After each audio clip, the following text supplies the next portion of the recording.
আসসালামু আলাইকুম। আজ মিশন মহিলা উন্নয়ন সংস্থার আজকে আমাদের গ্রুপ বিষয় ছিল মানব সম্পদের নীতিমালা। আমি আমার গ্রুপের পক্ষ থেকে অবস্থান নিলাম। আমি আমিনা খাতুন। আজকে আমার এই গ্রুপ সম্পর্কে আমি সবার সামনে উপস্থাপন করব। এক নম্বরে আমরা লিখছি যে কর্মী নিয়োগ।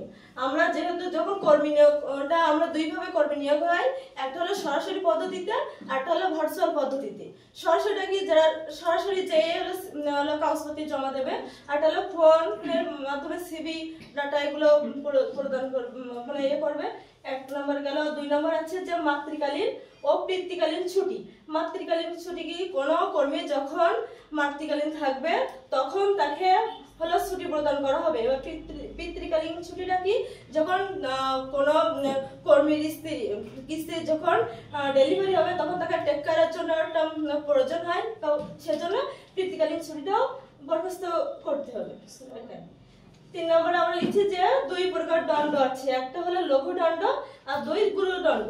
লঘুদণ্ডটা কি, যে মানে অপরাধের শাস্তিটা একটু কম, যেটা যে মানে বাস্তবে মানে যেমন একটা উদাহরণ দেয় যে কোনো কর্মী একটা কাজ ভুলবশত করে ফেলেছে, কিন্তু এটা আগে কখনো দেখা যায় না তার ভিতরে, কিন্তু হঠাৎ সে ভুল করে ফেলেছে, এই ক্ষেত্রে তাকে লঘুদণ্ডের ভিতরে দিতে পারি। আর গুরুদণ্ড মানে কি, বারবার অপরাধ করতেই পারে, বারবার অপরাধ করে যায়, এই ক্ষেত্রে তাকে গুরুদণ্ডের ব্যবস্থা করা যেতে পারে। 4 নম্বর আছে উৎসবকালীন ভাতা। আমাদের বছরে যারা হলো যে মুসলিম ধর্মের ভিতরে আছে তাদের উৎসবকালীন ভাতা দেওয়া হয়। ভাতাটা দেওয়া হয় যে একটা স্যালারির মূল বেতন। সেটা যারা ইসলাম ধর্মে থাকবে তাদের 2 ঈদে ভাগ করে দেওয়া হবে 2 ভাতাটা, আর যারা মানে হিন্দু ধর্মে থাকবে হ্যাঁ তাদেরকে একটা পূজায় সেই ভাতাটা সম্পূর্ণ দেওয়া হবে, একটা বেতনের সম্পূর্ণটা। 5 নম্বর আছে যে কর্মদিবস। কর্মদিবস হলো 5 দিন। আমাদের হলো কর্মদিবস রবিবার থেকে বৃহস্পতিবার পর্যন্ত, আর দিন হলো 7টা।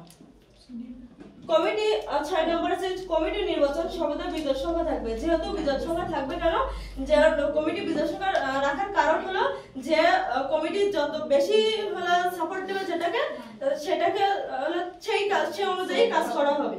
যদি কমিটি স্বাভাবিক যদি 7 জন থাকে তাহলে হ্যাঁ 5 জন যদি এক পক্ষে হলো রায় দেয় আর অন্যজন যদি 2 পক্ষে দেয়, কিন্তু যেটা বেশি হবে সেইটা হলো প্রমাণ হবে। 7 হলো পদোন্নতি ও পদ অবনতি। এটা বলতে হচ্ছে যে কর্মী যখন তার কাজের দক্ষতা দিকে তার পদোন্নতি দেওয়া হবে, আর কাজের দক্ষতা যদি কম হয়ে যায় তাহলে তার পদ থেকে নিচে নামিয়ে দেওয়া হবে, এটাকে বলা হয় পদ অবনতি। 8 নম্বর আছে যে পদত্যাগ।